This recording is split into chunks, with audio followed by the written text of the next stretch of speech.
Professor Dr. Arun Sharma. I know we have known him as a chief guest of our inaugural session, but a person like him should be introduced one more time.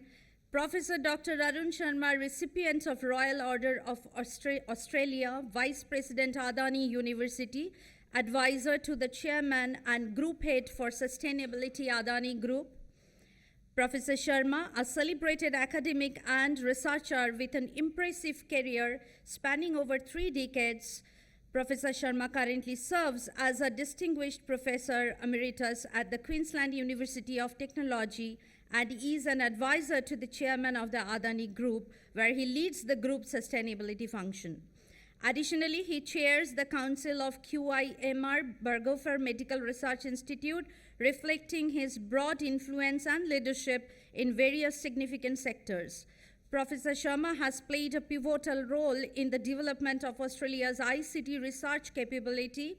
He served as a member of the World Economic Forum Global Future Council on Innovation Ecosystems. He has fostered business research and cultural links between Australia and India, strengthening the ecosystem. We welcome our chair of the panel with a round of applause, ladies and gentlemen. Let us welcome our panel chair and all the panelists. With that, we hand over the session to you, sir.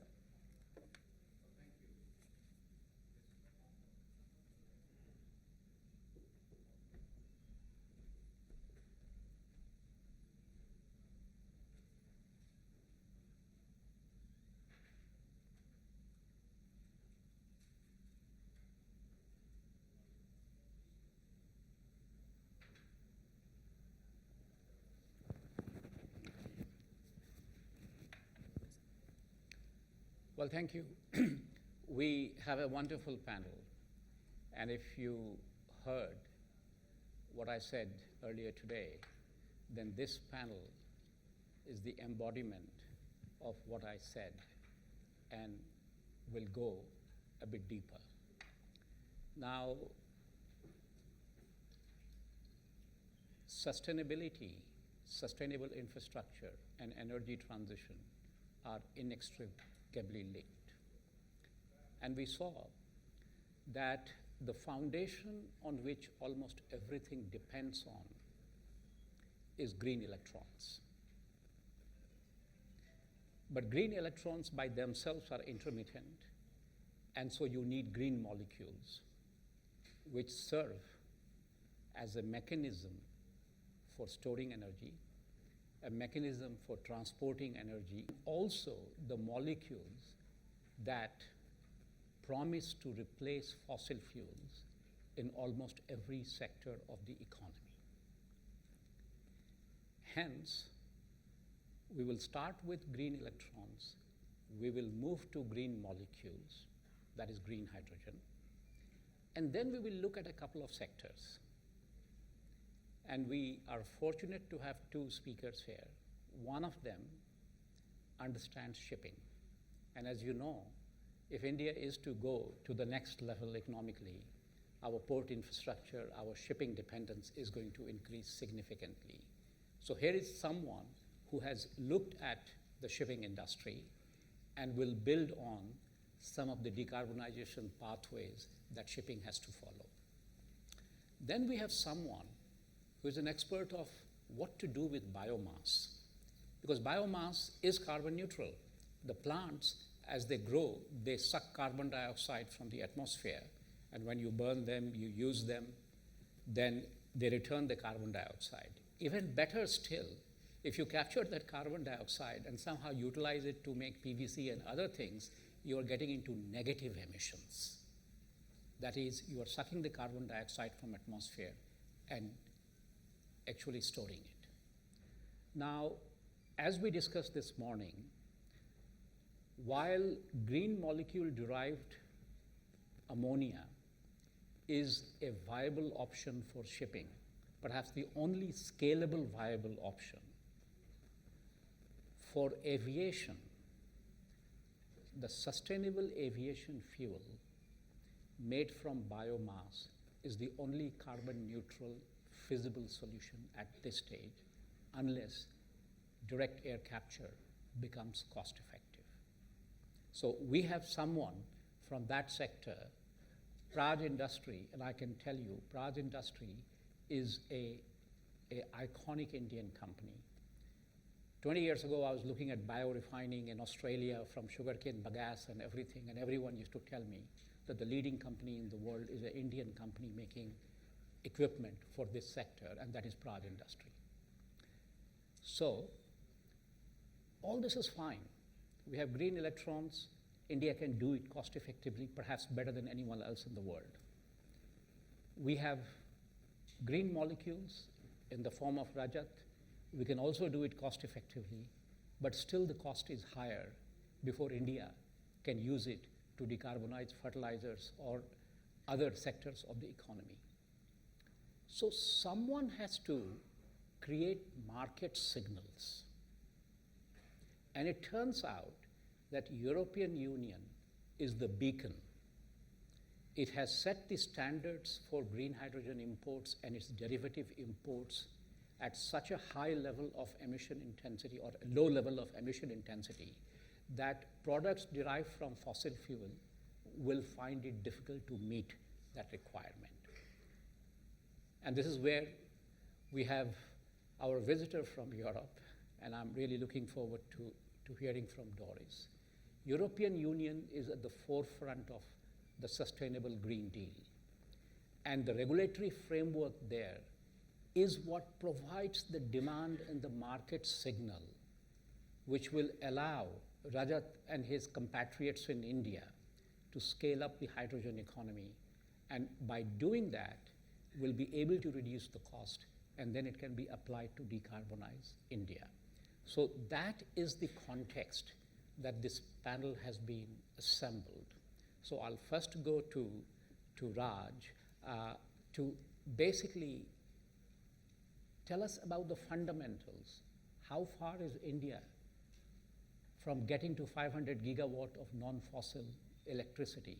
What are the challenges? How we'll get there? And then we will move to the people in that order. So I have suggested to them that they can make introductory remarks for 5-7 minutes, and then we will open to discussion. And the discussion can not just be me asking questions or the audience asking questions. They can ask questions to each other. So Raj, you go. Thank you. Thank you, Professor, and it's great honor to be here with such eminent panelists. And I'll share my thoughts around how green energy in India specifically and probably globally has become something which is now economical and is the mainstay for energy transition per se, if we talk about. So broadly, if we talk India, India has roughly 18% of its electricity, 18% of its energy coming from electricity. And in that 18%, roughly 21% is coming from renewable energy. So that's where we stand as far as the overall setup is concerned in India. Now, a lot of effort has gone from the government. When we started in 2014, we used to have a target of 20 gigawatt. That would revise to 100 gigawatt. Then that has been revised to 500 gigawatt.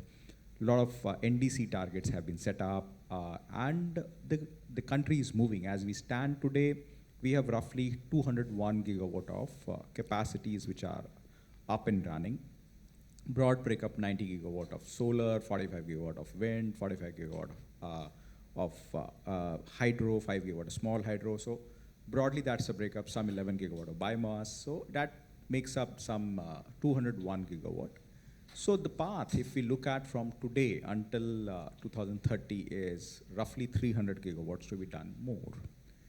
Now, while this is very, very steep path, in terms of policies, government has given a lot of policy impetus to move on this, whether providing a framework where the projects are financeable by having agencies in between, or whether giving incentives in terms of ISTS waiver so that the buyer, in this case the discoms, can actually source cheaper electron.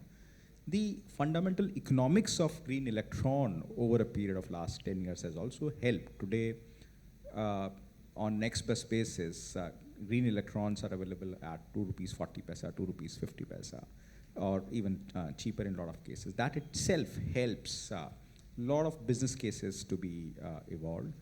Then you also have something called RPO obligations, which is now up to 40% by 2030, in line with what we want to do as a country. So similarly, there are multiple things which are happening. You recently had, close to a year back or 9 months back, another stepping stone taken, which was the PM Surya Ghar Yojana, where you find that countries trying to click that part, which was until now, rooftop in India was not a story. While in Australia, in California, some of these places, rooftop is a big story for adoption of renewables, but in India, it was not. So that's again something which has been pushed. Let's see how the success happens, but that is another enabler to adopt this 500 gigawatt. Green hydrogen per se is another big enabler to achieve this 500 gigawatt, because there again, there are a lot of things which you don't need from the grid. And that something again helps in adopting this. So a lot of initiative happening on the green hydrogen side as well. So per se, I would say that yes, we have done really well as a country, and going forward for this 300 gigawatt, probably a year here and there, or 2 years here and there, we should be able to achieve this. There are a lot of, it's not going to be a simple journey. Lot of challenges which will come, and the country is proactive enough to address some of those. So whether it is the nature of renewables, which is solar is available only in daytime, then you have the wind, which is again intermittent, you can't forecast, so it's not a stable source. That means a lot of infrastructure required to absorb that, a lot of flexibility is required in the demand side to absorb that. There is a saturation level where you will see that those loads versus the demand are not meeting. So there now we are bringing in storage, whether it is pump storage, BESS and other things, which will help integrating some of that. That again helps from the grid perspective. Then whether second thing which comes in is land. So when India adopted a policy that let's not use fertile land in various parts of the country, but rather use the, say, more desert areas or more underdeveloped areas, then a huge land bank was unlocked. And that has helped in growing renewables at a much faster clip than what it used to happen. So that was a good policy. Again, still, given it is huge amount of land you need for every megawatt. So yes, land becomes one area which government is unlocking. Then you also have the third thing. Once you take it to the remotest area of the country, while development happens in those areas as a good thing, but you still need to bring the power from there, and that's where the evacuation becomes a challenge. So evacuation of power becomes a challenge. So that's there again, a lot of effort is going from the government side. Financing has been one of the thing, because if you talk about 500 gigawatt renewables, we are talking about into 5 crores as the amount of investment you will need in that. And that's where Indian banking system has to come up and see that some of that is funded. A lot of effort is going. You have new financial institutions like IREDA was actually strengthened. New financial institutions are being strengthened. And so that is again helping. At the same time, Indian corporates are able to tap the global funding, which has again helped in bringing the cost of debt down and having the availability there of money. So all of this is there. There is a lot of interest when it comes to equity side, where there is a lot of interest where people want to invest into sustainable investments, and that's where again this has attracted a lot of money. So I think there are a lot of things to do. There are a lot of steps which has been taken by the government, and the corporates are also coming up. And there is a likelihood that probably a year here and there or 2 year here and there, we should reach this 500 gigawatt. Probably that's what I say. And again, when I was making a point on hydrogen, the reason why hydrogen helps in achieving in this is because you don't necessarily need a lot of evacuation for it. You may need a bit, but not the full capacity. And a million ton of hydrogen, as all of us know, is 20 gigawatt. So if the country unlocks 3, 4, 5 million tons of hydrogen, that's itself is 100 plus gigawatt. So there is a lot of potential in that use case. And that's where you find that the most recent 2032 targets are, again, more steeper than this. So we are going in the right direction, I can say, and a lot of effort would be required from everyone, whether it is government or all the people who are going into that sector or investors. No, That's I think you have described all the elements why India will be able to reach the target. The fact that new land banks were created was very important. The opening of the evacuation to the private sector helped. The ISTS charges were like, another boost. But also one of the more important things was that in other countries, once you have land, people sit on the land. They don't have any intention of doing anything. They just want to sell it to the next bidder who can do the work. And so a lot of value is lost. The Indian approach of creating land bank, use it or lose it, also is a very, very significant component of the success that India has, and India should be proud. But you have set the scene for Rajat.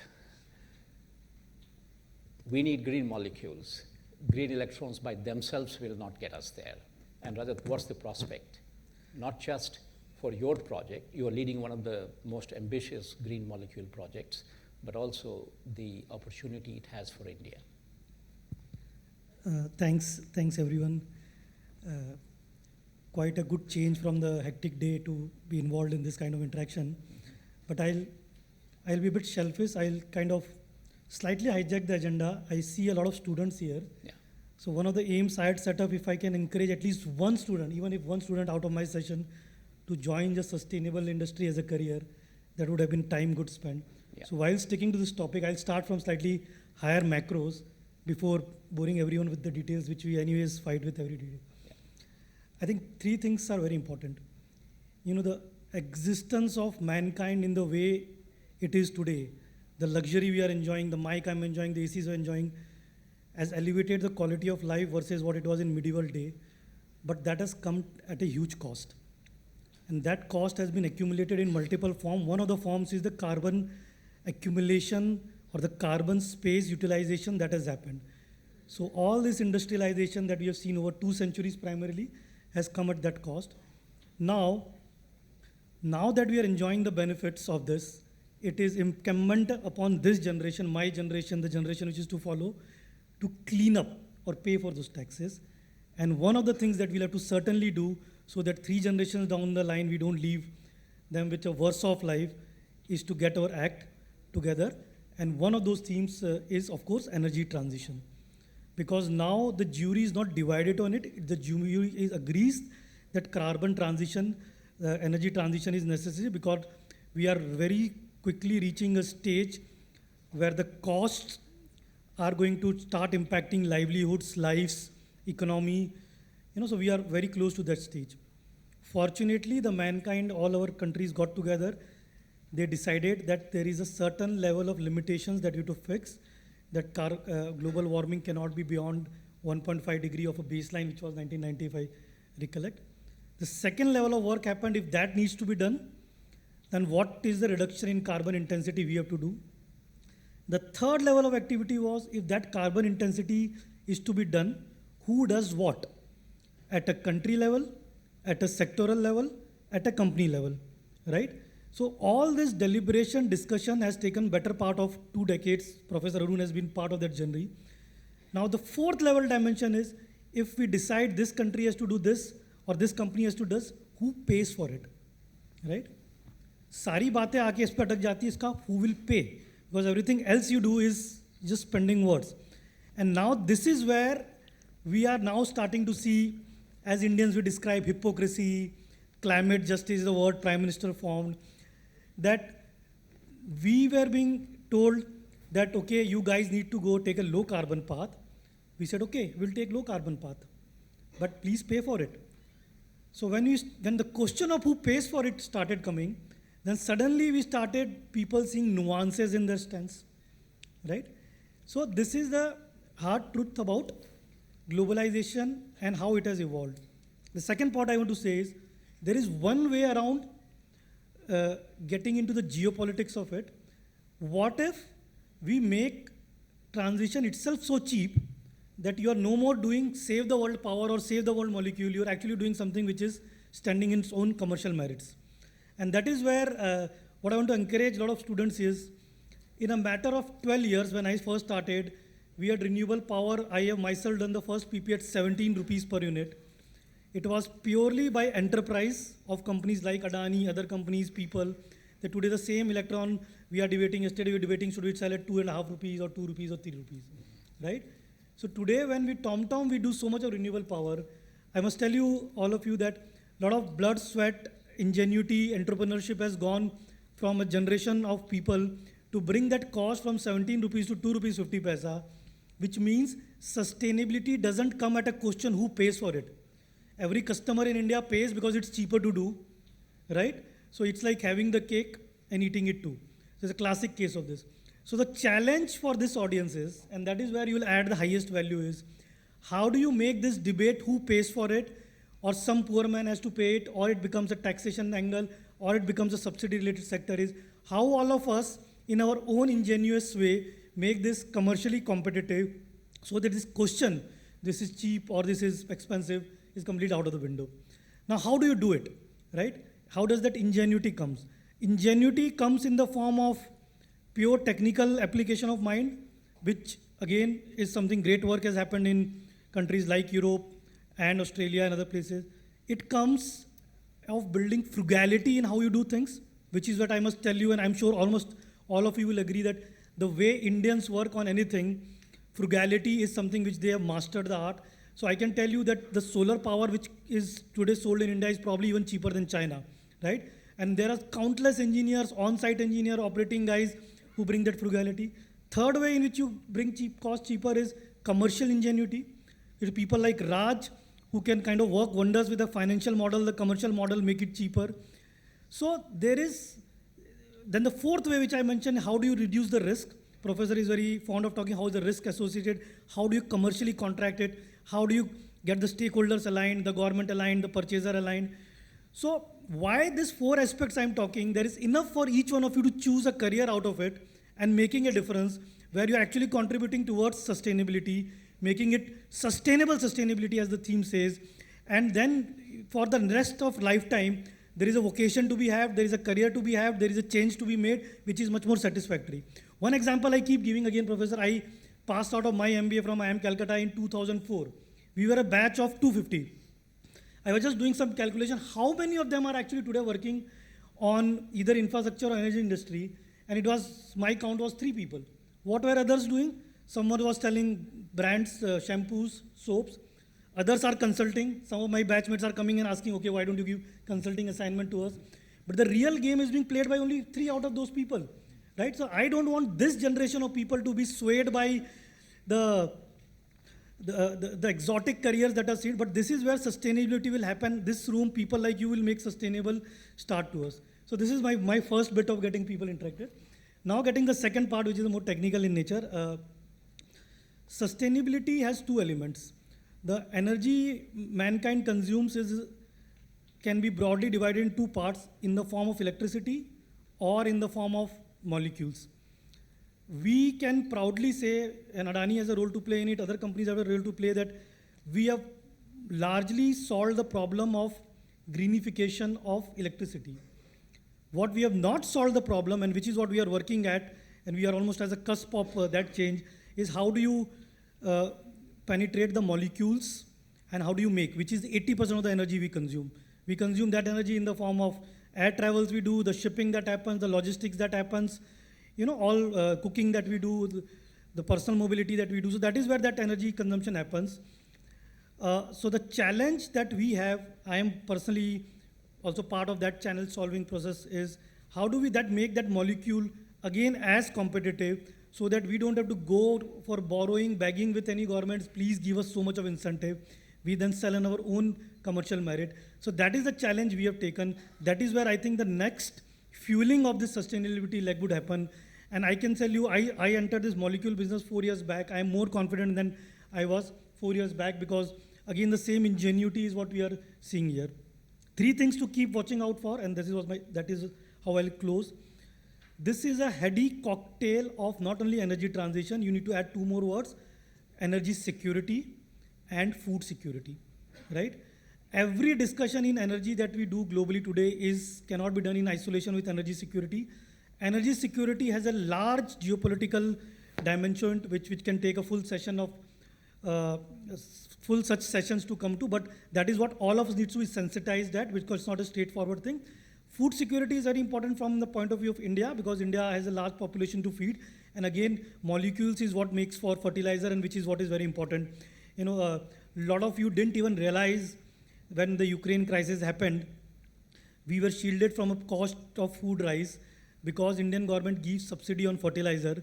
So the last year in India's union's budget, after defense, the second highest item was on food subsidy, right? And we didn't realize because suddenly the cost of fertilizer went up because something else happened, because war happened, because ammonia cost went up, again, geopolitics, energy security. So this triumvirate of energy transition, energy security, and in India's case, food security is what will drive a lot of this sustainability effort that we do. We'll get into more technical questions, but I just wanted to see that if you want a very colorful sector which has so many dimensions, from an engineering point of view, from a commercial point of view, from a geopolitical point of view, or a legal point of view, sustainability is a place to be. Thank you. No, thank you, Rajat. I think bringing that food security is extremely important. And the reason why green molecules like green hydrogen are important is because currently fertilizers is made from ammonia that is imported mostly, which is made from natural gas. So they're dependent on the commodity prices. Ukraine happens, and suddenly the cost of fertilizer multiplies multiple fold. The beauty of doing it from green hydrogen is once you have invested in the solar and the wind farm and the electrolyzers, the cost is predictable and fixed for the next 20 plus years. So if we do this green transition, as Rajat is saying, India will not be subjected to the volatility in the imported fertilizer prices, and that contributes to food security. So I think that is extremely important. So we have mastered electrons. Rajat is giving us confidence that we can master green molecules. Let's look at how 2 of the sectors that we have become so used to, buying things from anywhere in the world, trying to sell things to anywhere in the world, shipping will multiply. And so our desire to travel. Every day I'm sort of shocked to see how many Indian tourists are going to Vietnam. Every time Indigo flies somewhere, there is a beeline of Indian tourists, and that's quite encouraging to see. And the aviation. So let's start with shipping, and then we will come to aviation. And I don't want to sort of pigeonhole you into aviation, but that is one of the big things for Praj. Please. I think, no.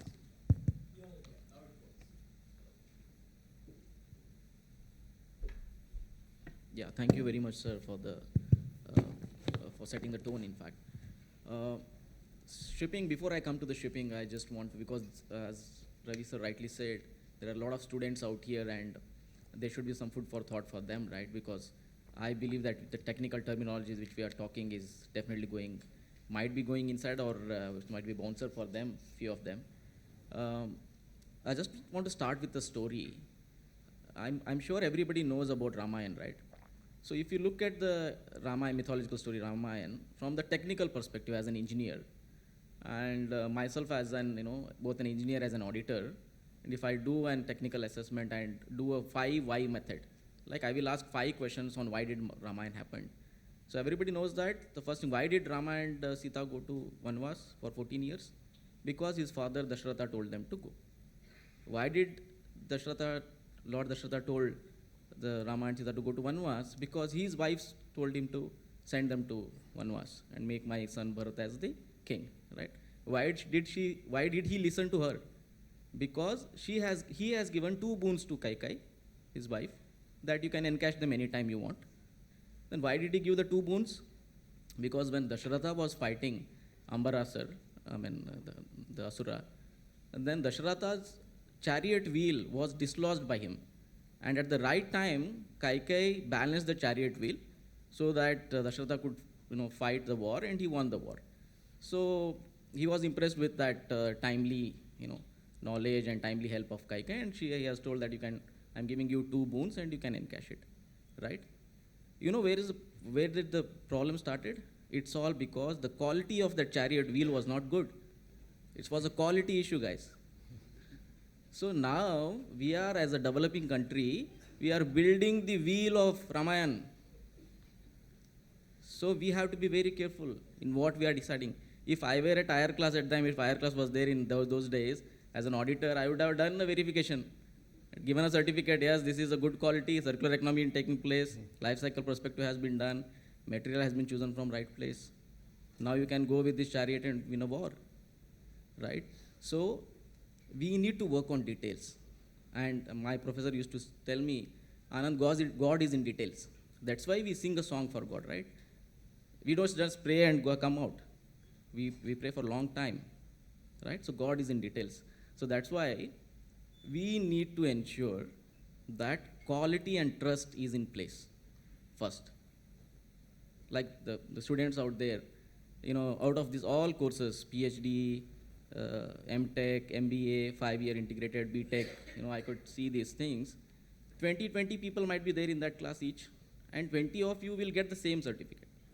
As Mr. Ravi was rightly saying, out of his 250 batches, 3 are doing, according to him, 3 are doing really the things which really matter, impactful projects, right? So you need to invest your time on yourself and try to be better than yesterday. When I say better than yesterday, how you can make your life sustainable, right? Sustainability starts with the mindset. So if you don't have the mindset, I will give you worldly things, you will throw it up and you don't care, right? If I give you tomorrow the reusable items, or I will give you something, you will not keep it and you will not value it, right?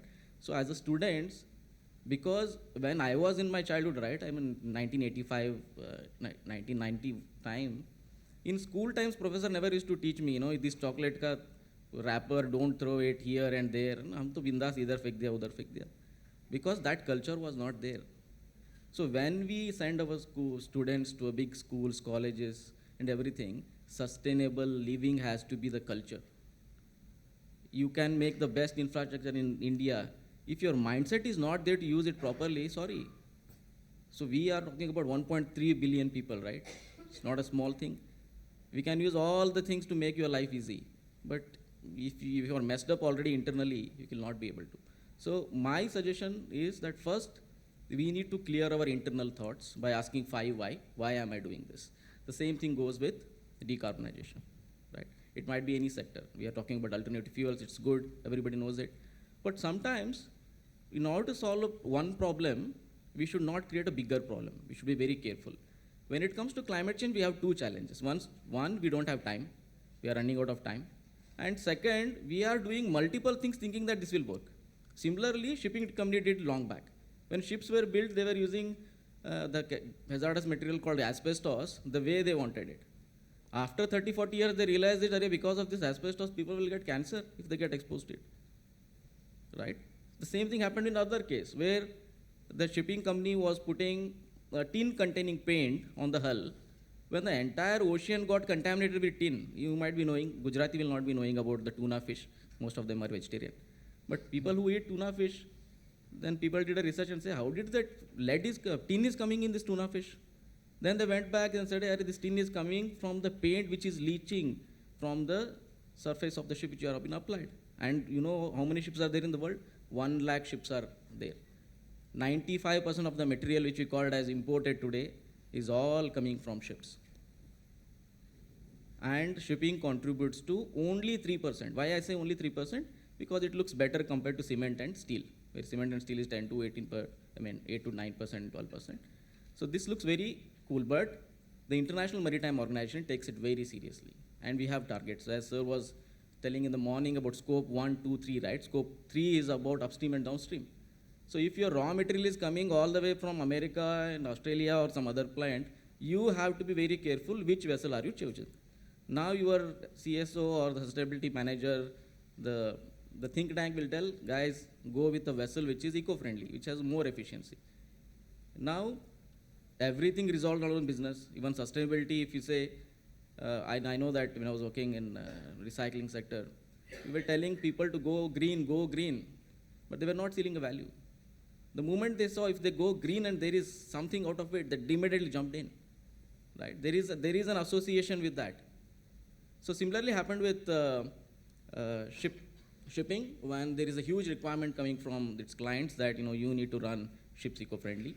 On top of it, there is an IMO, International Maritime Organization, which is putting a lot of regulations.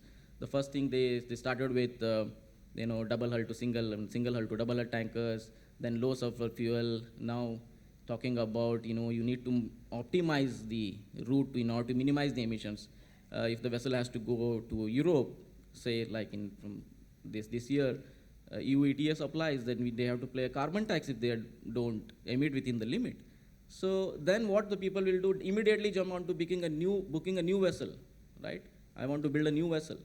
But now there is a confusion, which fuel vessel I should build, because there is an ambiguity. Nobody knows what type of fuel will work out, which will be more economical, because there is an infrastructure challenge, right? I can build a ship today saying that, okay, I'll go with biomethanol. I can go with wind propulsion. I can go with, green hydrogen. Okay, I'll buy a ship, I'll set everything, but I go to the next port, there is no availability of that fuel. My business logistic model will not work, right? So we have in a nutshell, the first thing what I believe is that we need to work on the quality. There is no doubt about it. And second is the trust factor. When we do an verification assurance to our clients, the first thing is that we have more responsibility than the client. Client has done his job, made a report. But when we go as an auditor, because people will trust us that, okay, who has verified it, right? Then that assurance adds some more value, right? So when sir was telling in the morning about the investors are ready, but they are not trusting, or they don't see the value in investing. Though there are plenty of projects out there, but how come the investors are not seeing? Because that middleman, the trustworthy man is missing, who can give an assurance, who can act as a catalyst between both of them, right? So about this, again, coming back to shipping, shipping has set a target of, IMO has already set a target of reducing its emissions by 2030 to 40% level compared to its 2008 baseline. There are a lot of experiments going on multiple fuels. The biggies have set up, people who have deep pocket, they have set up few examples of, sustainable ships. But the world don't work in that manner, right? Because there are 1 lakh ships out there, and if you make 1 ship greener or 2 ships greener, it will take a huge amount of time. I know it is misleading. The practicality is still missing. There is no clarity. There is no vision so far. There is a vision that we want to achieve it, but there is no clarity which path is the right path. So we are in a crossroad, waiting for the researchers and the industry to come out with a plan. Now again, switching hat back to the certification, as I'm come from certification on sustainability. I have the privilege of looking at the reports of all the big companies, fortunately, not only just shipping, also, the pharma, steel, you name a company, we have been working with about 12,000 plus clients. We got a good sound knowledge about what is happening where. In that case, there is a huge opportunity for sustainability for students. There is no doubt about it. If you ask me, like in sustainability, if students want to come and learn something more, they can always take more trainings related to sustainability, offering there are different varieties of trainings being available. And there is also a role of an ISO in this. Earlier, when I was in my engineering days, I never used to believe ISO because all the products used to come with ISO labels, right? I used to think that, okay, this ISO is something which everybody will get it. But after learning the ISO, actually I learned about ISO and everything post my PhD. So I understood that ISO, International Standard for Organization, if you have a system in your company like 9,000, 14,000, 50,000, there are so many thousands. So you will not work for that. That particular system should work for you, right? That's why you need to have a system thinking. If you place a thing, tomorrow you will be get replaced. But some new person will come in, unke liye manual ready hai. This is what he has to do and he has to go with his path. So that's what the ISO brings in. When it comes to sustainability, every company has to show a continual improvement. I can prepare my sustainability report today. Next year also I have to prepare report. Same report I cannot print and publish, right? So I need to show the continual improvement. How you show the continual improvement? By getting additional assurances. Okay, last year my water efficiency was this much, and I have achieved this much here. That some third party will come and tell you, yes, these guys have achieved a water efficiency management system ISO 46000. Somebody has achieved a zero liquid discharge. Somebody did a very good job in the scope 3 where they have achieved a guidance document on ISO 20400. Right? If your procurement itself is sustainable and you know what to put in your procurement itself, 50% of the war of sustainability you have won. Because you are not only making yourself sustainable, you are also putting that liability on the people who are buying. Right? At the same time, if we all have the culture of going with the lowest one. So if that lowest one will be clubbed with the sustainable aspects, okay, L1 with S1, okay, L1 with L2 with S2, so compare that with sustainability, especially for India where we are still developing the wheel of the chariot, we will never go wrong. This is what my opinion is. Country like Japan, if a project has to be made, a Japanese company will literally spend 7 months in planning and thinking, and just 1 month in execution. Whereas in India, we spend 1 month in planning, 7 months in execution, then we go back, your plan was wrong. Let's take more time, right? So with this, I'll just open the floor. If you have any questions, I'll be happy to answer on that. Yeah, no, I think it is important that you identified the quality assurance. Quality assurance is going to be very critical. The fuel that we have can come from any source. And that certification, having that infrastructure of verification, will be critical to the sustainability journey. Anyway, let's now move to you. Yeah. So he has got a few slides because he's going to tell us about sustainable aviation fuels. And then Doris, we are coming to you as the beacon of the demand for these things initially.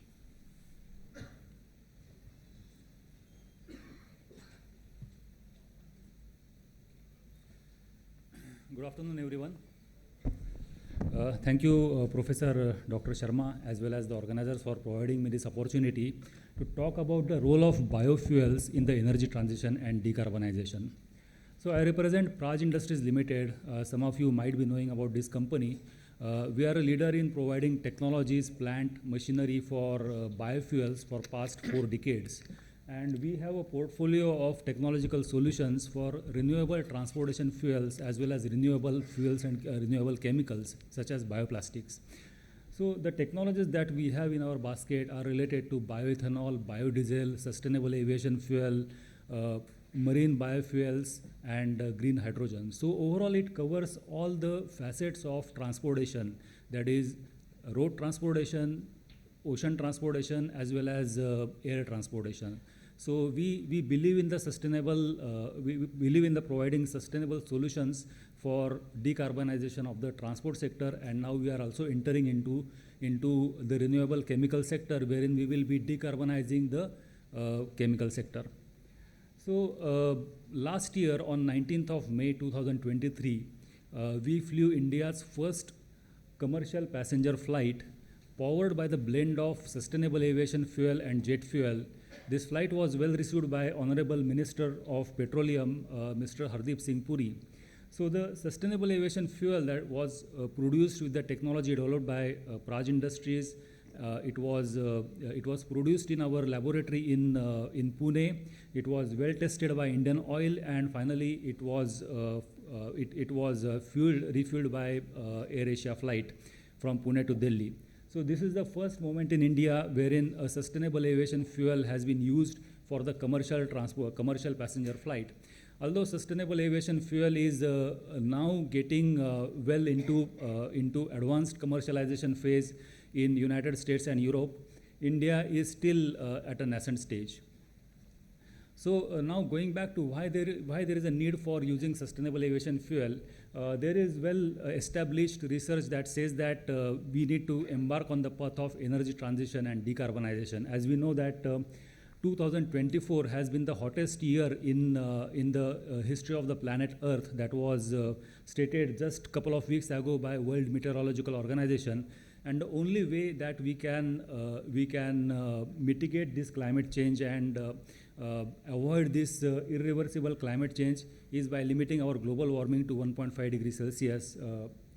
And how to do that? Energy transition is a way to do that, as established by the authorities and scientific journals.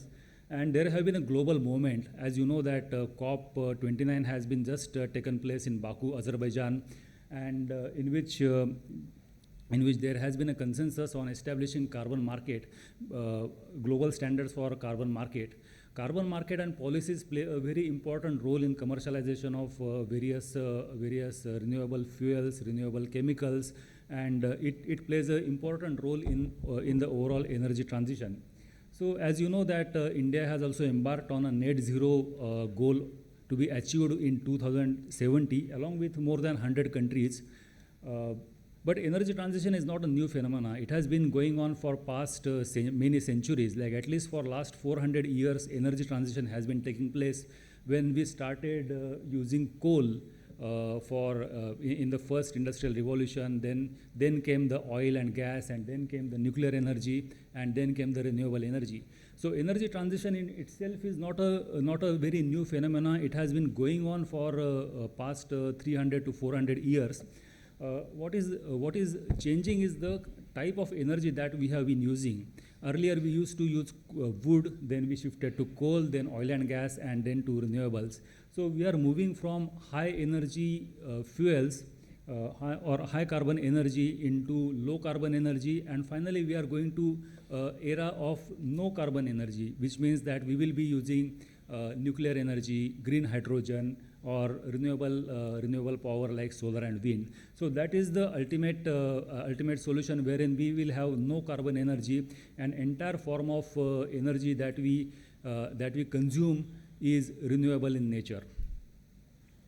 So there are various energy transition scenarios established by various companies. One of the things that I have taken is from Bloomberg Energy Outlook 2024.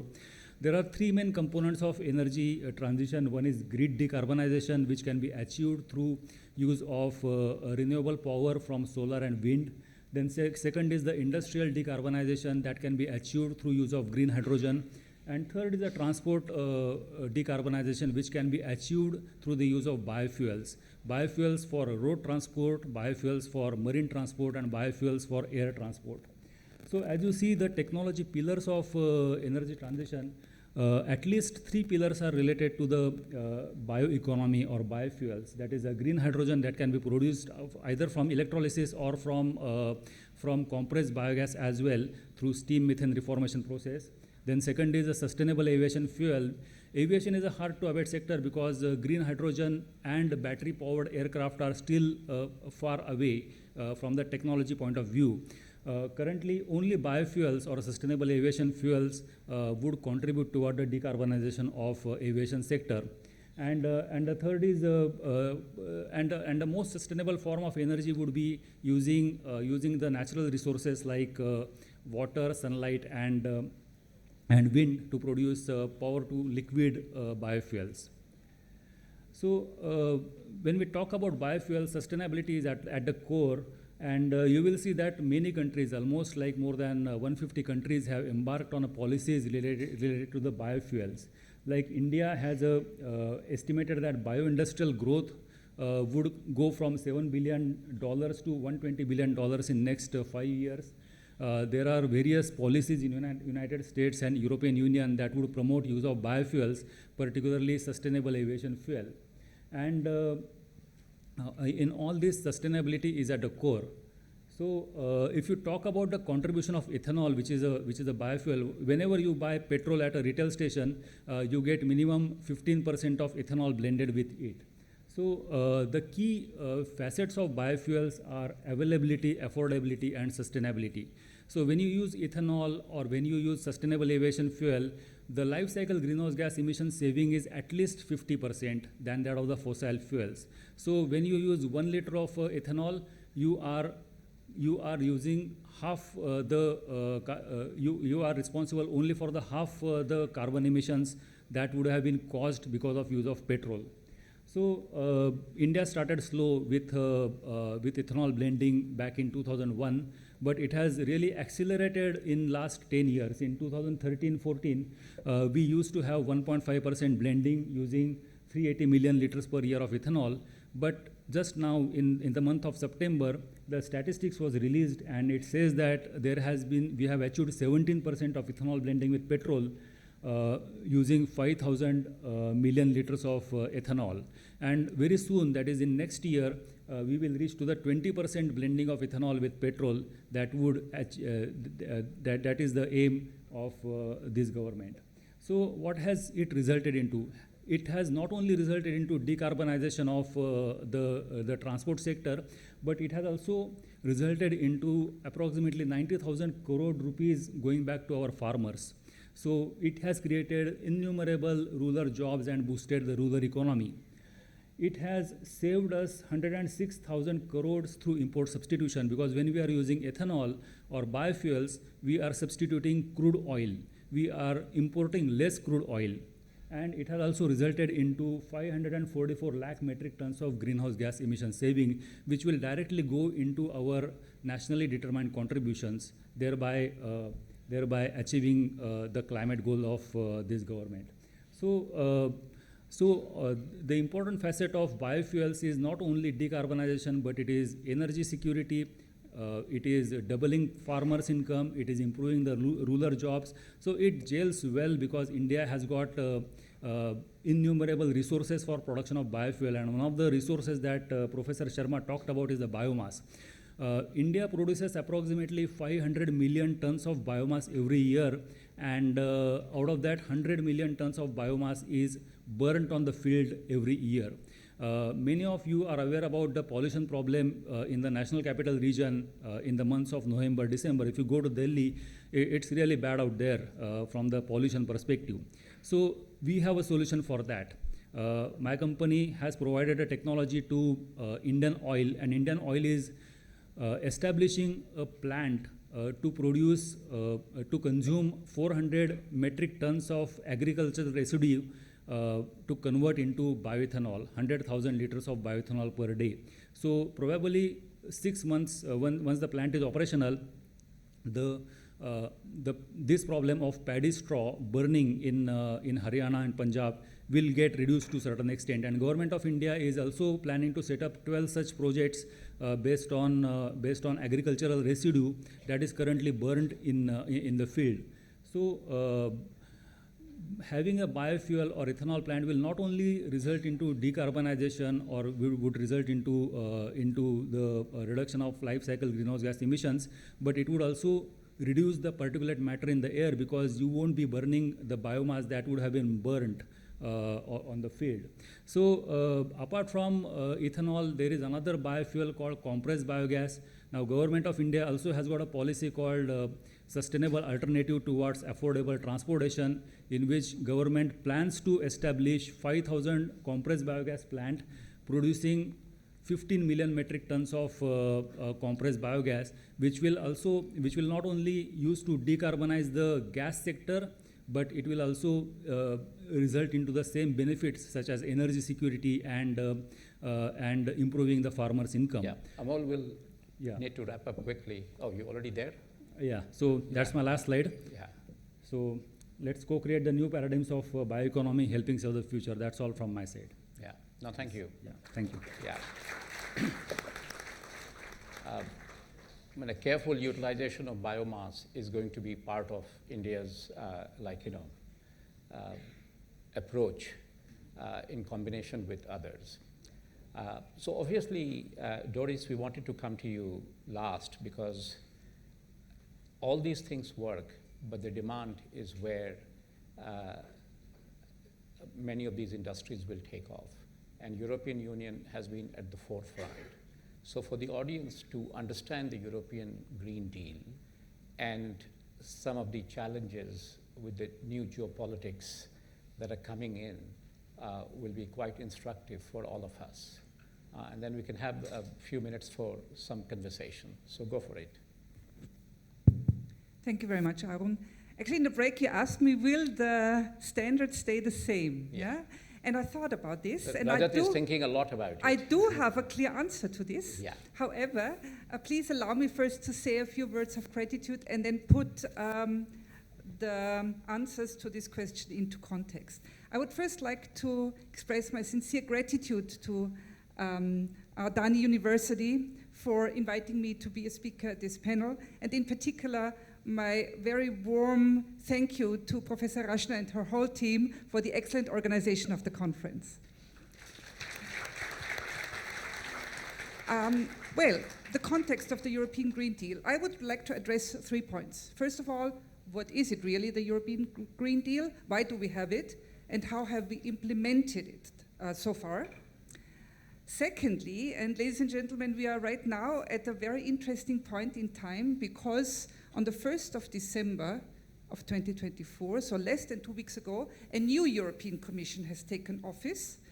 Ursula von der Leyen is going into her second term as President of the European Commission with a new team of commissioners and with a new strategy.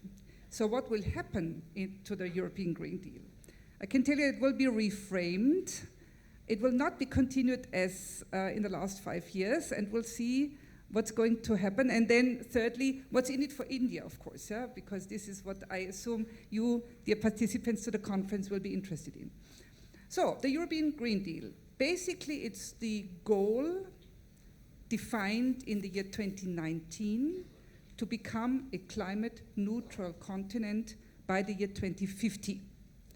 And it's a very comprehensive set of priority of the European Union. In 2019, the European Commission defined 6 priorities, and actually the European Green Deal was the number 1. So it was really the key priority of the European Commission, extending to all fields of production and life, from transportation to energy, to construction, to biomass, to health, and so on, with also a lot of funds to be invested to jointly with the member states, step by step, arrive at the goal of decarbonization and climate neutrality. When this goal was defined in 2019, however, nobody could foresee what would happen in the years afterwards. 2 major game changers made it difficult for the European Commission to implement the European Green Deal. The first one was the global COVID pandemic. Now, in which way did the global pandemic create obstacles for the implementation of the European Green Deal? First of all, as you all know, all the supply chains have been totally disrupted, which had a major impact. And secondly, a lot of funds had been made available or had been actually reserved for the implementation of the European Green Deal, but eventually they had to be used partially to mitigate the economic problems resulting from the COVID pandemic, to save the companies and the economies in Europe. Yeah? So funds had to be reallocated. So that was the first game changer. The secondly was the invasion of Ukraine by Russia. Maybe some would say that was not totally unexpected, but the timing maybe was. And you would have maybe ask yourself, what does that have to do with the European Green Deal? A lot. Because, ladies and gentlemen, the European Union has to import lots of energy. We don't have gas and oil. We import it from abroad. And our most important supplier always had been Russia. In the year 2021, almost 50% of the energy of gas and oil that we consumed in the EU was coming from Russia, almost 50%. And then the European Commission imposed sanctions on Russia and was trying to get out of the deals with Russia, seeking alternative suppliers. And this session is also about energy. And you all know that especially energy markets are highly sensitive. So the prices went crazy. The prices went up because there was a lot of uncertainty. Hectically, the prime ministers of the member states, especially also of Austria and of others, were looking for new suppliers. Actually, in Austria, 80% of oil and gas came from Russia. Yeah, we were one of the main, actually, importers. And so, since energy prices went up so much, that increased the production costs for companies, which brought them in a very unfavorable condition. They were already weakened by the effects of the pandemic. And also private households were affected. So actually, energy security was a big topic in the year 2022 in the European Union. Now we found alternative suppliers, especially in the Middle East, in Norway, in the US, and so on. So now prices are back to almost normal, I would say, energy prices in Europe. So, difficult times, but still, I can proudly say we did achieve some of our goals. For example, there was a report published recently by the European Commission on the implementation of the European Green Deal. Now, about 50% of the energy comes from renewable sources already. Greenhouse gas emissions have been reduced by 1/3. And so, gradually, step by step, the European Commission and the European Union and its member states have made progress. I also have to say, most of you would know that, of course, the European Union, not being a state, not being a nation, but an organization, always has to align with the member states, and each country has its own national energy plan. But that has to be aligned with the EU standards. Now, what's going to come next? The European Commission, now the new one, has published their new priorities. The name European Green Deal does not appear anymore. It's reframed. Now, it's again 6 key priorities, and now it's called a sustainable prosperity and competitiveness. Because, actually I have to say, the economy, the growth is slow in Europe at the moment. Yeah? Partly because of global phenomena, partly also because we have our own problems. We are very bureaucratic. We can learn a lot from India, I would say. I'm amazed how dynamic the country is, yeah? And I think we also need to get rid of lots of our overwhelming bureaucracy and of high taxes and so on. Very influential for the definition of the new strategy was a report published a few months ago, written by Mario Draghi. Mario Draghi was the president of the European Central Bank for many years. He is a very famous economist from Italy, and he wrote a very comprehensive, interesting and critical report on the state of the European Union. It's worth reading, I would say. And it gives lots of recommendations, and number one is to become more competitive. So become more competitive in the sense of innovation. And therefore, I would say, while the previous commission with the European Green Deal has tried to achieve the goals by providing funds and by setting more and more legislation, it's now to boost innovation and to also commercialize ideas, yeah? To boost also creativity in order to reach a clean and green transition. One important step was also the so-called Zero Net Industry Act that was put into force about half a year ago. And the Zero Net Industry Act has the goal of supporting green technologies, green manufacturing, and it has been also pointed out in the inaugural session this morning, it's about also the establishment of net zero industry academies for skilling of people. Because after all, the better skilled people are, the more they can also work closely into the area of the green transition and of changing the mindset, yeah, as Anand has correctly stated. So, what about India? India and the European Union have been very, very close partners for many years. Currently, they are negotiating a free trade agreement.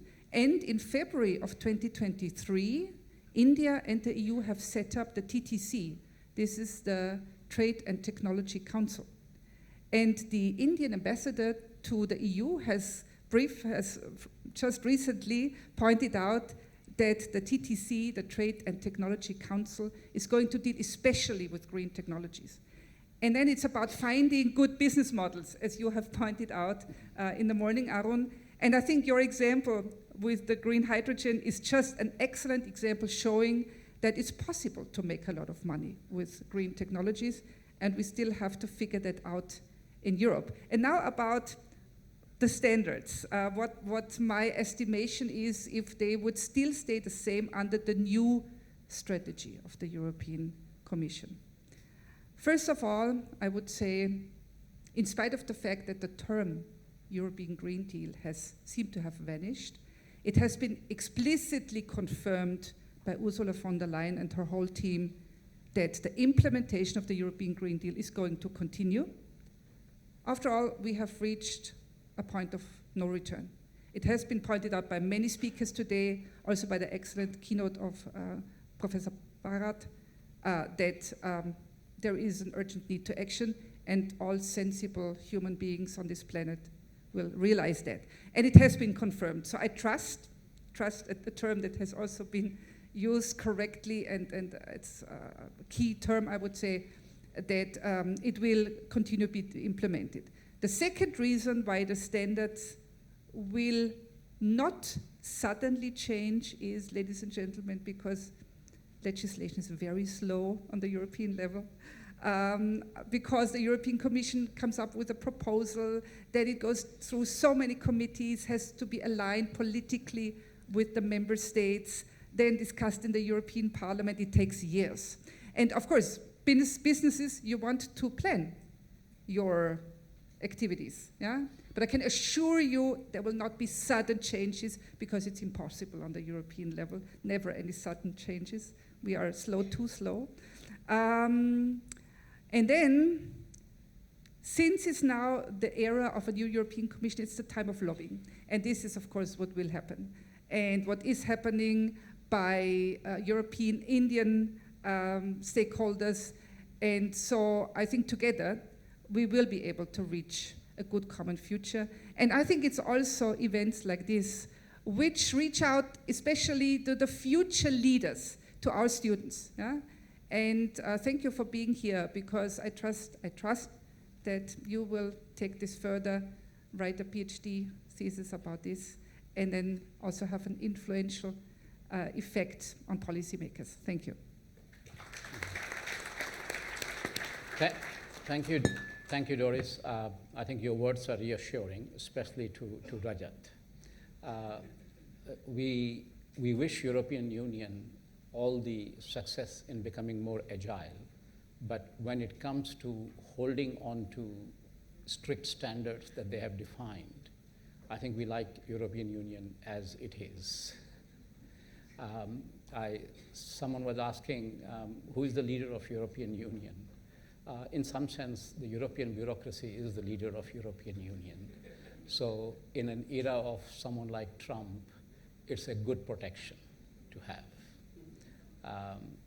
Now, this actually has been a very interesting discussion. I've learned a lot. And we did start the session 15 minutes late, so I have a dual responsibility to get us back on time, but also to have some discussion. So we will have a 10-minute discussion here. I think where I would like, in the first instance, is to look at some of our fellow panel members, and if they have a question of Doris, and rather than pointing to you, you could start the batting. And also from your perspective, you will get sustainable aviation fuel, but there is no carbon price in India. So I'm assuming you're doing it for exports. Okay, and we have to understand that India has to figure out a way of making money in becoming green, because there is no carbon price. Politically, we cannot afford a carbon price. So it has to make money for the country. So please.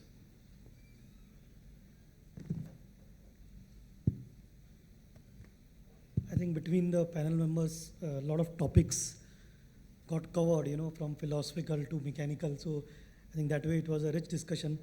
I think one of the challenges which maybe other panel members can also share thought is, so we talked about a macro level.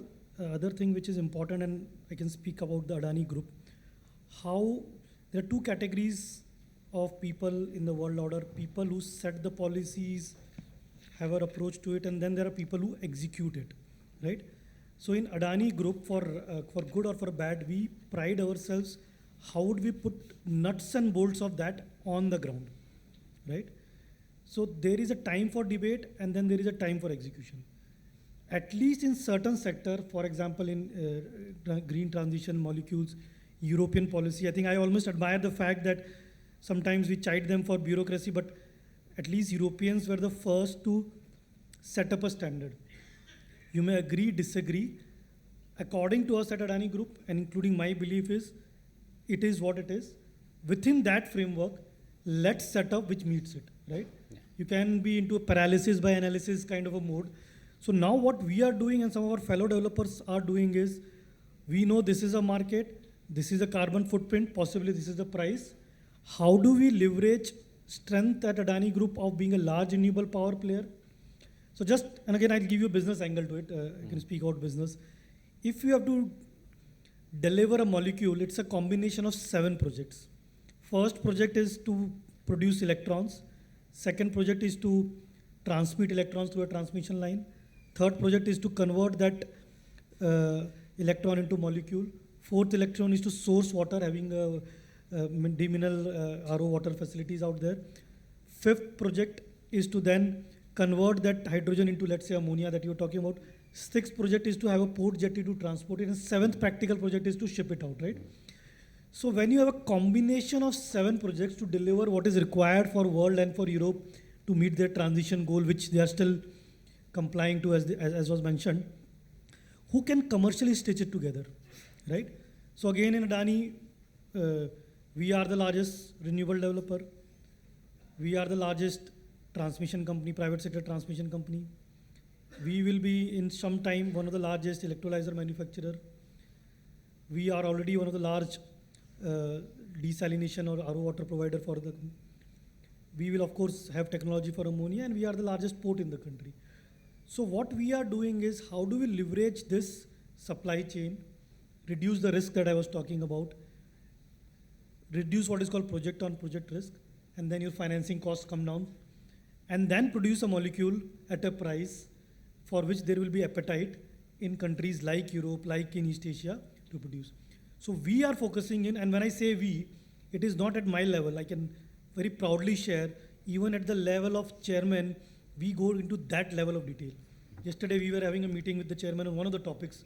There was a 4-hour meetings where we went into each and every detail of how it will be executed, what are the risks, what is the alternate strategy. So that is what corporates at our level are doing. What is very important to emphasize, especially that we have an European participation, to get this message across, having that certainty that yes, this fuel will be adopted. Policies that we were promised, companies pledged, signed, will be adopted, is very important, because the investments we are going to make, both in our human capital, our time management and financial capital, is going to be huge. So that is very important, and that's why I think it is important that we have a very clear trajectory, that you can't keep changing, debating, circulating about it. So that's where we are, and that's what my point of view. No, I think, Doris, you can see how India is working very hard to deliver on the European Green Deal, because right now we might be the only cost-effective geography that can help Europe decarbonize. So it's a mutually reinforcing proposition. Amol.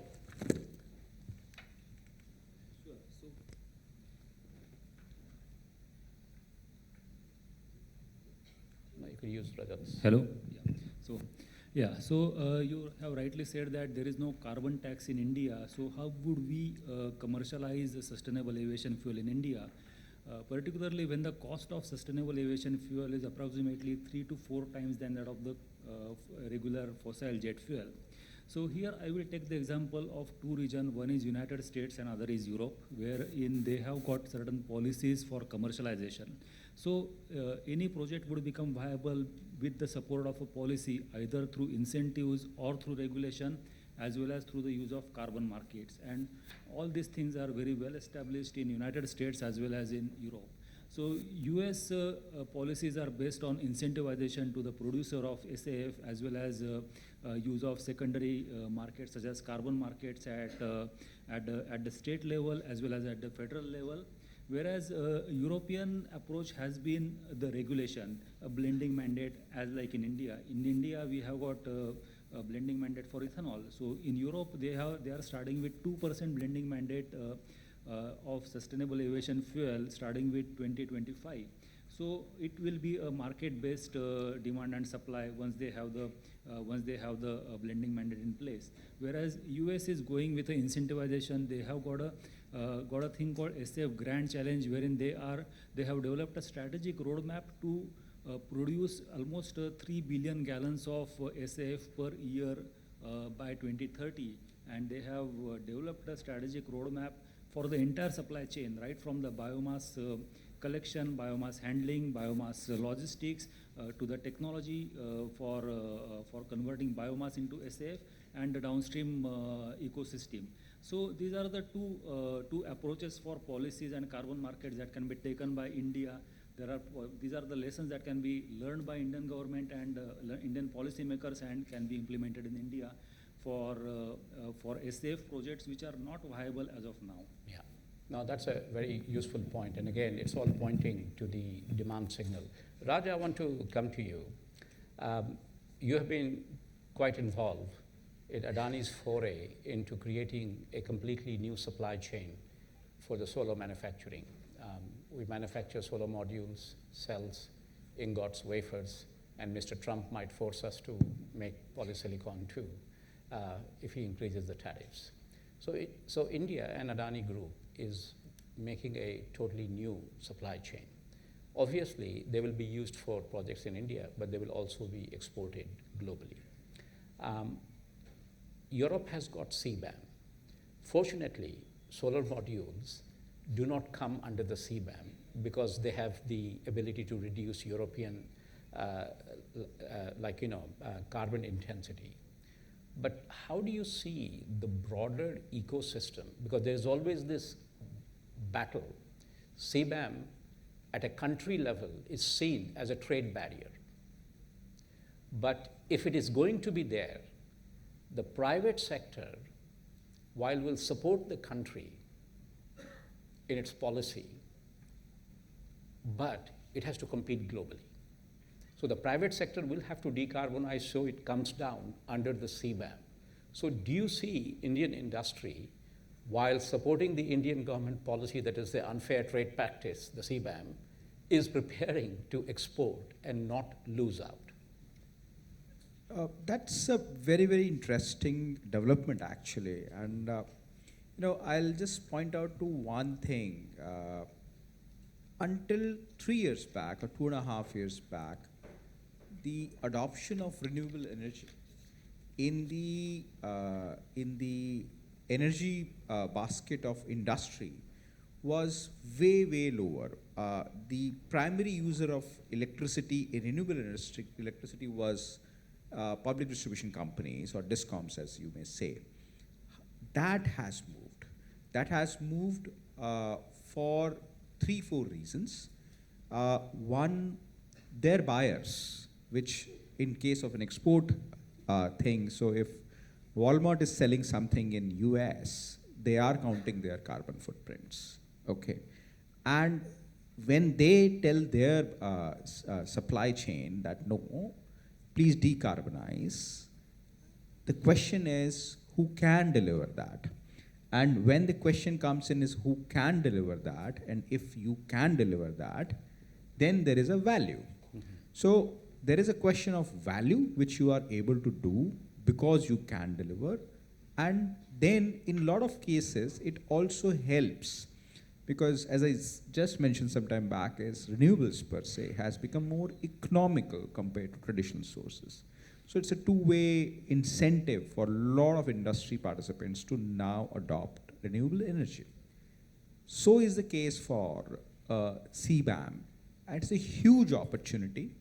So if a trade barrier can result into an opportunity where the buyers would be able to differentiate between two things. One is compliant, one is not compliant, and then ready to pay for it. Because obviously it's a question of tariff barrier resulting into a differentiation, resulting into a market opportunity. Then you will find that the sectors which are making sense in that differentiation will provide a huge opportunity to the supplying countries. And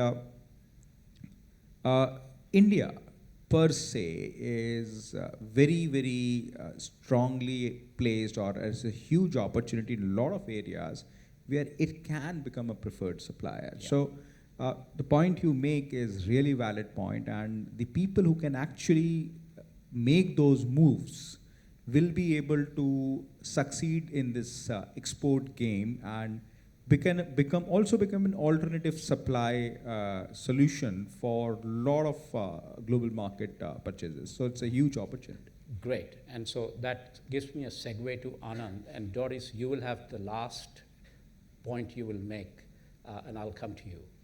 So Anand, you see the CBAM. Of course, CBAM has to be applied on actual emissions. If the Europeans take the lazy way out and say, oh, whatever comes out of India, we're going to use the country's grid intensity as the input into the product that you are selling to us. Every product from India will be faced with a tax. Okay? So it has to be based on the actual intensity. It means there has to be certification mechanism. Are you getting your electron from a captive renewable power, or you are sourcing renewable electricity? So how do you see this quality system? Is the quality industry in India gearing up for this great opportunity that not only, like the IT and the software industry, you are almost creating a new quality control and certification in this renewable world where every molecule is exactly the same. When I was a child, my mother had a tendency to figure out whether the milk man had added water to it. Well, at least she had some help. It was a different physical product. But in hydrogen or electrons, once you have got it, you can't tell the difference. So how do you think the quality industry is gearing up to this?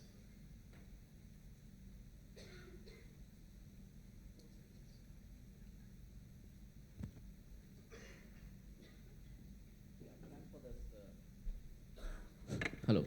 Yeah, it's working. Thanks for the nice question, sir. In fact, first I should admit that there is a huge potential for any certification body in the sustainability sector, whether it might be an assurance certification sector. So to answer the first question on the CBAM, currently, as you rightly know, that till the third quarter, now it's in a transitional phase. In the third quarter, the default emission factors were allowed to use, right? So now from 1st of January, I mean, now it's in the last quarter, they have been asking us to come back with the actual emission factor. That's a very big challenge is, right? The people are buying the steel from the big companies, say the biggies in India. We know that what is the emission factor per ton of steel. So if they are buying it from any MSME, the middleman, it becomes quite a big challenge for us. So tomorrow, for example, somebody says that I'm buying it from him, then and the people who are approaching us, they themselves don't know how exactly to ask to their client what is their emission per ton of material they purchased. Tomorrow there might be one more added layer. Now the transportation is not included. The mobile things are not included in the emissions calculation. Tomorrow the transportation gets included, then we have an added layer of scrutiny is required, and it will take more time for us to do an assurance. Currently, if the limited or not BRSR, currently there is no assurance for that. It's a transitional phase. But those guidelines are being trying to be made on. I mean, they are working on that. Who will do the assurance and what exactly to check? But I say there is a huge challenge. But tomorrow, some say the hydrogen, green hydrogen comes in and they want us to do an assurance for it, the way exactly it has come. So we will be using a principle of chain of custody, COC, right from the person who has, from the raw material whom you have taken. So every person has to give the declaration that yes, this material has went from me to this particular vehicle, and I can give an assurance that no mixing has taken in between, no water in the milk, right? So with that chain of custody, we'll be able to assure the things, sir. Yeah. Well, that's encouraging. So Yeah. Doris, you have seen the aspirations of a country, you have seen the agility with which the country is operating, and they see European Union as a great opportunity. So what message are you going to take from this conference or this panel to the European Union? Thank you. Well, I would say from the European perspective, we see that there is, and we highly value that there is a very strong interest in the capability to collaborate and to supply highest quality products to the European Union, and vice versa. The European Union also sees India as an extremely attractive market, once because of the size, the scalability is enormous, also for products from Europe.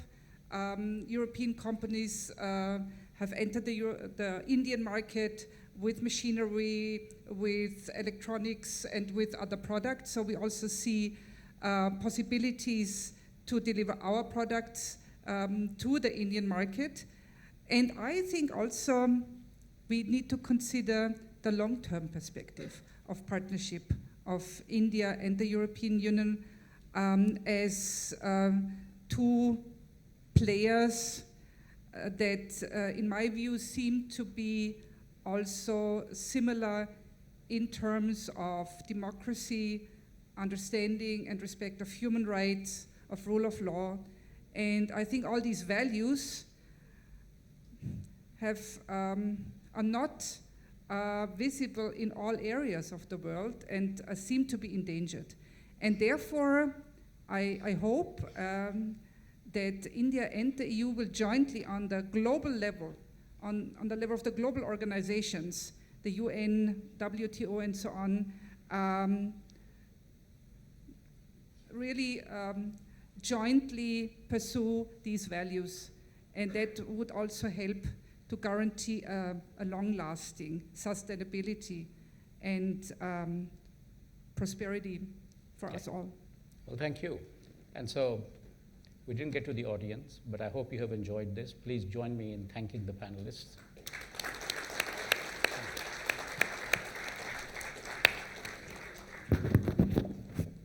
Thank you very much, panelists. Okay, so Okay. I'm told that we can have a few questions from the audience. This is so fascinating. So go for it. Yes, please. State your name and what do you do without a full biography. And I'm also a faculty in management college in Bangalore, Ramya Institute of Management, and I work in the area of sustainability. So from European Union, I would like to draw attention towards Austria. So I had an opportunity to visit Austria in summers. So Vienna becomes the most livable city globally, third in a row. So I think what India needs is to learn your best practices.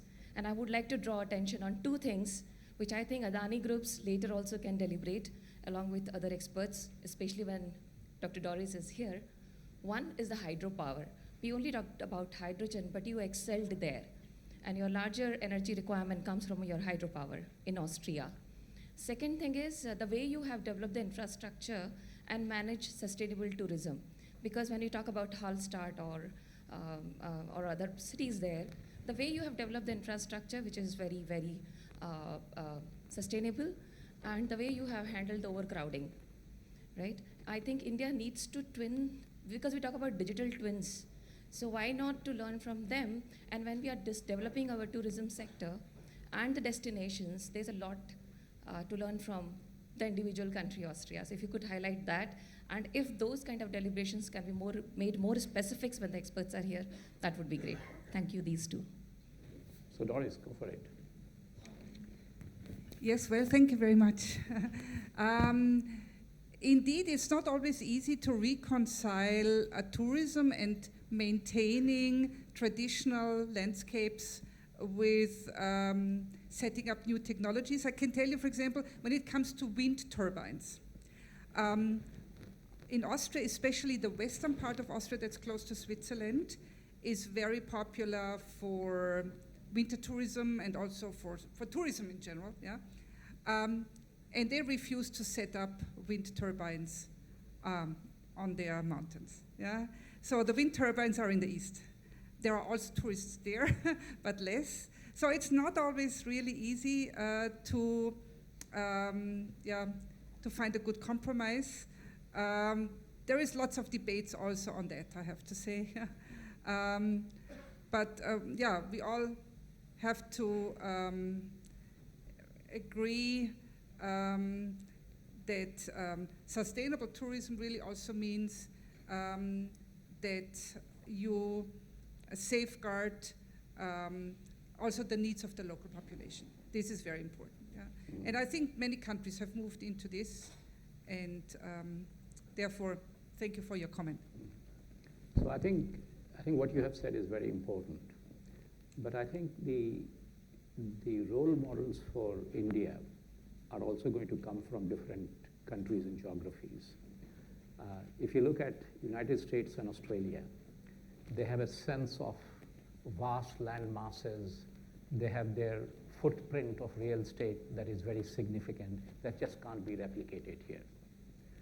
But when I was your age and thinking about it, and I was traveling around the world, when I went to Japan, I said, when India becomes a developed economy, it will be like Tokyo.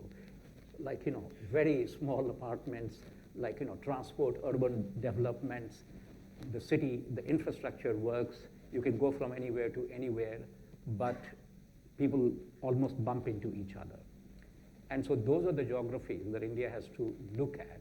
Of course, like, our tourism areas, Australia is a great example, but there are many pointers. Yeah. Okay, next one.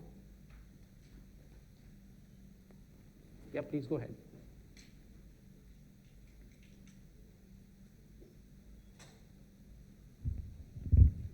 I'm Atul Sharma, ex-GMB officer and now with IR class. I have a question to Dr. Doris. Is use of renewable energy is a rule of law? Well, that depends on your definition of rule of law, sir. I would define it as that the laws are created, first of all, in a sound democratic way and then enforced properly, yeah? And when it comes to renewable energy, well, enforcement is a matter of the member states, not of the EU institutions. Yes, I would say, at least I can speak of Austria, there is a sound enforcement under the rule of law in the sense that if people do not comply with the standards, they can either get a fine through public law, or if they have false announcements. If also, to pick up terms that Dr. Arun has mentioned before, the blue and the green, if they do kind of a greenwashing, if they would declare certain energies as green and they are not, and somebody discovers it also, I assume I'm not a technician, yeah? I'm not I don't know how easy it is to fake, but then they would be caught to have committed unfair competition. In that sense, I would say yes, it is enforceable, it's under the rule of law. Because it's infringement of the other rights using carbon. Yeah, so what you will see is existing laws like consumer protection, they will expand to cover emissions, falsehood in making representation in products. So for example, one of our first use cases of green hydrogen is going to be to supply it to Adani Wilmar. So the vegetable oil produced in Mundra has a lower carbon footprint. But if we advertise it as net zero vegetable cooking oil, then we should be fine, okay? a low emission cooking oil, yes, we can justify it. So those nuanced approaches will emerge, and existing laws will start adopting the notion of emission footprint. It'll happen much faster in the European countries, where in some way it is enshrined in law. They have to get to net zero by 2050. That's why they're facing this. Okay. Any other? Well, thank you very much, and please join me in thanking the panelists for a very insightful discussion.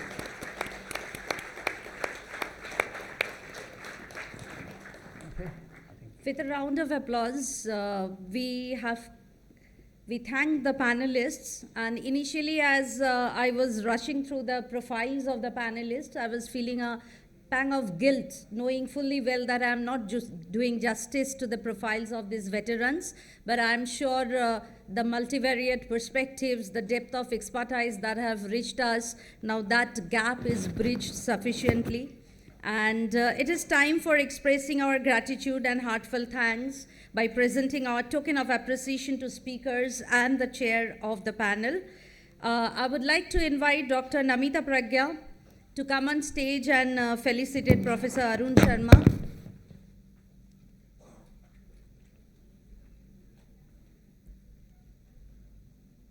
Thank you very much, sir.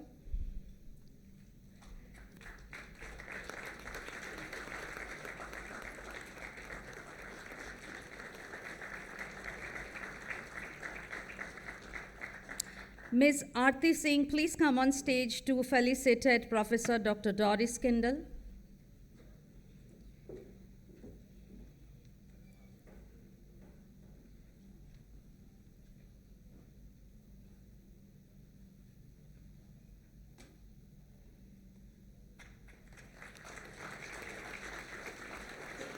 Thank you, Professor. Dr. Subha Narayan Sahu, please come on stage to felicitate Dr. Anand Hiramat. Our token of gratitude and appreciation to our panelists.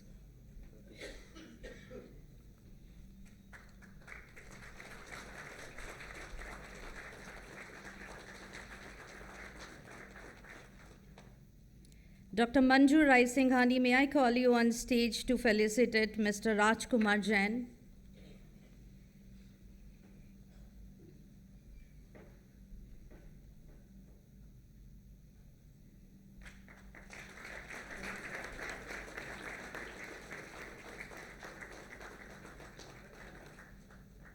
Professor Sunil Jha, may I request you to come on stage and honor Mr. Rajat Seksaria?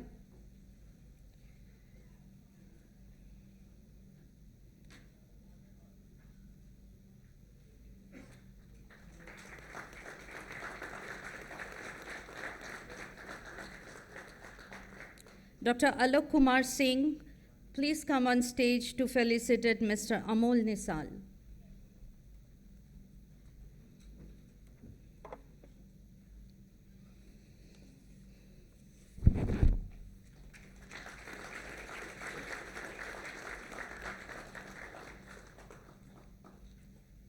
Thank you very much, panelists.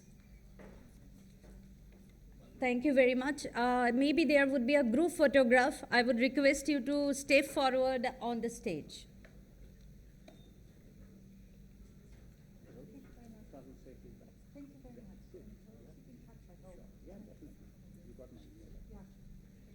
A group photograph, sir.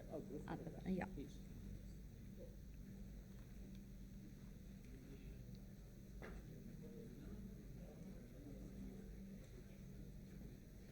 With a round of applause.